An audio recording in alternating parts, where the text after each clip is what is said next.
Friends, banking రంగంలోని job చేద్దాం అనుకునే వారి కోసం ఒక మంచి జాబ్ నోటిఫికేషన్ రిలీజ్ అయింది. ఇందులో technical side, IT side backdrop ఉన్న వాళ్ళు అందరూ అప్లై చేసుకోవచ్చు. శాలరీస్ కూడా చాలా హైగా ఉంటాయన్నమాట. సో, ఫుల్ నోటిఫికేషన్ వివరాలు ఈ వీడియోలో చెప్తాను. క్వాలిఫికేషన్ ఏంటి, శాలరీ ఎలా ఉంటుంది, ఎలా అప్లై చేయాలని. వీడియో స్కిప్ చేయకుండా ఎండ్ వరకు చూడండి. ఫ్రెండ్స్, మనకి సెంట్రల్ బ్యాంక్ ఆఫ్ ఇండియా నుండి స్పెషలిస్ట్ ఆఫీసర్ పోస్ట్‌లకి నోటిఫికేషన్ రిలీజ్ అయింది. సో, మనకి ఇందులో 275 పోస్టులు అనేవి రిలీజ్ అయ్యాయి టోటల్‌గా. ఆన్‌లైన్‌లోనే అప్లై చేసుకోవాలన్నమాట. సో, ఇండియా మొత్తం పోస్టులు అనేవి ఉంటాయి. సో, మనకి మనం సెలక్షన్ అయిన తర్వాత ఏ బ్రాంచ్‌లోనైనా వర్క్ చేయాల్సి ఉంటుంది.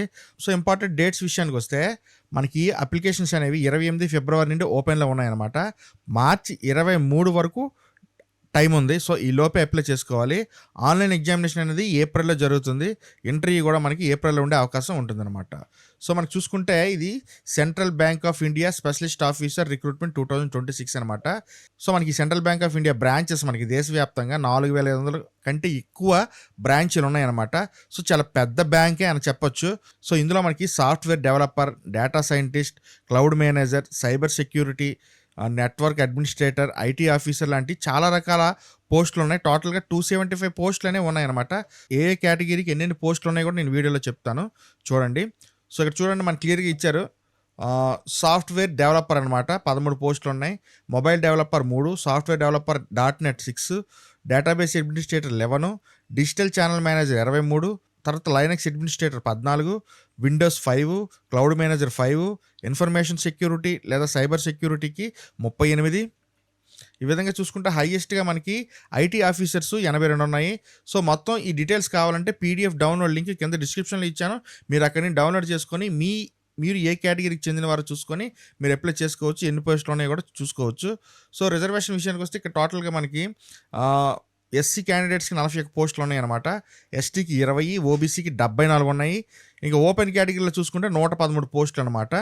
ఎడ్యుకేషన్ క్వాలిఫికేషన్ విషయానికి వస్తే మనకి మెయిన్‌గా బీఈ, బీటెక్ అనేది కంప్లీట్ చేయాలి. అది కూడా కంప్యూటర్ సైన్స్, ఐటీ, ఎలక్ట్రానిక్స్‌లోని కంప్లీట్ చేసిన వాళ్ళు అర్హులనమాట. లేదా ఎంసీఏ చేయాలి. ఇంకా computer applications, information technology, electronics and communication విభాగాల్లోని అవగాహన ఉండాలన్నమాట.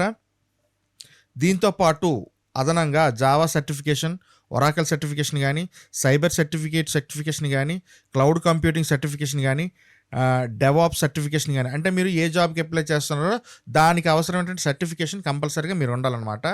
నెక్స్ట్ మనకి ఏజ్ విషయానికి వస్తే మ్యాక్సిమం స్కేల్ 1 పోస్టులకి అయితే 23 నుండి 30 సంవత్సరాలు, స్కేల్ 2 పోస్టులకి అయితే 25 నుండి 35 సంవత్సరాలు, స్కేల్ 3కి మ్యాక్సిమం 38, స్కేల్ 4కి మ్యాక్సిమం 40 సంవత్సరాలు అనమాట. సో, ఏజ్ రిలాక్సేషన్ కూడా ఇచ్చారు మనకి. శాలరీ విషయానికి వస్తే మనకి స్కేల్ 1లో 48,000 నుండి 69,000 రూపాయల వరకు శాలరీ ఉంటుంది. స్కేల్ 2లో మ్యాక్సిమం 78, స్కేల్ 3లో మ్యాక్సిమం 95, స్కేల్ 4లోని మనకి 1,00,000కి పైగా శాలరీ ఉంటుంది. దీంతో పాటు మనకి DNS allowances, house rental allowances, medical benefits, travel concessions, pension schemes లాంటి బెనిఫిట్స్ అనేవి ఈ జాబ్లో సెలెక్ట్ అయిన వారికి ఉంటాయన్నమాట. సో, చాలా మంచి జాబ్స్ అనేది చెప్పుకోవచ్చు. సో, ఇంజనీరింగ్ కంప్లీట్ చేసి బ్యాంకింగ్లో ఉద్యోగం చేద్దాం అనుకునే వారికి ఇది చాలా ఉపయోగపడుతుంది. తర్వాత సెలక్షన్ ప్రొసీజర్ విషయానికి వస్తే మనకి ఆన్లైన్ ఎగ్జామినేషన్ అనేది ఉంటుందన్నమాట. అది మనకి టెక్నికల్ అండ్ ప్రొఫెషనల్ ప్రశ్నలు అనేవి అందులో ఉంటాయి. తర్వాత ఇంటర్వ్యూ మనకి ఆన్లైన్ ఎగ్జామ్లో పాస్ అయినట్లయితే ఇంటర్వ్యూ అనేది కండక్ట్ చేసి ఫైనల్గా మనకి డాక్యుమెంట్ వెరిఫికేషన్ చేసి సెలెక్ట్ చేస్తారనమాట. సో, మనకి ఎగ్జామినేషన్ సిలబస్ విషయానికి వస్తే ప్రొఫెషనల్ నాలెడ్జ్ పైన 60 మార్క్స్ అంటే 60 క్వశ్చన్స్ ఉంటాయి. తర్వాత reasoning 20 questions, quantitative aptitude 20 questions, English 20 questions ఉంటాయన్నమాట. సో, మీ పోస్ట్కి అనుగుణంగా క్వశ్చన్స్ అనేవి మారే అవకాశం ఉంటుంది. తర్వాత అప్లికేషన్ ఫీజు విషయానికి వస్తే మనకి ఎస్సీ, ఎస్టీ, పీడబ్ల్యూడీ క్యాండిడేట్ అయితే 175 రూపీస్ అనేది ఫీజు ఇచ్చారు. చాలా తక్కువ అని చెప్పుకోవచ్చు. కానీ జనరల్ ఓబీసీకి అయితే మాత్రం 850 కొంచెం ఎక్కువ అమౌంటే ఉంది. సో, అప్లికేషన్ ప్రొసీజర్ విషయానికి వస్తే మనం జస్ట్ ఏంటంటే అఫీషియల్ వెబ్సైట్లోకి వెళ్ళాలి. లింక్ కింద డిస్క్రిప్షన్లో ఇచ్చాను. అక్కడ రిక్రూట్మెంట్ సెక్షన్లోకి వెళ్ళి స్పెషలిస్ట్ ఆఫీసర్ రిక్రూట్మెంట్ని సెలెక్ట్ చేయాలి. అప్లికేషన్ ఫామ్ నింపాలి. తర్వాత మన ఫోటో, సైన్ అప్లోడ్ చేసి ఫీజు పే చేసి మనకి ఫామ్ని సబ్మిట్ చేయాలన్నమాట. సో, మీకు అప్లై చేసుకోవాలనుకుంటే ఆ డైరెక్ట్ అప్లికేషన్ లింక్ కూడా కింద డిస్క్రిప్షన్లో ఇచ్చాను. మీరు అక్కడి నుంచి అప్లై చేసుకోవచ్చు. సో, మీరు అప్లై చేసేటప్పుడు మీతో ఉండాల్సిన డాక్యుమెంట్స్ ఏంటంటే మీ education qualification certificates, Aadhaar card, photo, signature, category certificate అంటే క్యాస్ట్ సర్టిఫికేట్, ఇంకా ఎక్స్పీరియన్స్ సర్టిఫికేట్, ఇవన్నీ మీరు దగ్గర పెట్టుకుని స్కాన్ చేసి ఉంచుకోవాలి. ఎందుకంటే అప్లికేషన్ ఫామ్ ఫిల్ చేసేటప్పుడు మీరు అందులో సబ్మిట్ చేయాల్సి ఉంటుందన్నమాట. సో, ఈ స్పెషలిస్ట్ ఆఫీసర్ రిక్రూట్మెంట్కి మనకి ఐటీ, టెక్నికల్ రంగాల్లో అనుభవం ఉన్న అభ్యర్థులకి చాలా చాలా మంచి అవకాశం. ఒకవేళ ఇది మీకు ఉపయోగపడకపోతే మీకు బీటెక్ చేసిన వాళ్ళు ఎవరైనా మీ ఫ్రెండ్స్ ఉంటారు కదా! వాళ్ళకి దీన్ని షేర్ చేయండి. వాళ్ళకి ఉపయోగపడొచ్చు. మీకు లాస్ట్ మార్చ్ 23 అనమాట అప్లై చేసుకునే లాస్ట్ డేటు. ఇంకా టైం ఉందని అలానే ఆలస్యం చేయొద్దు. వెంటనే అప్లై చేసుకోండి. సబ్మిట్ చేయండి. ఫ్రెండ్స్ మన ఛానల్‌లో చాలా జాబ్ నోటిఫికేషన్ రిలీజ్ అవుతూ ఉంటాయి.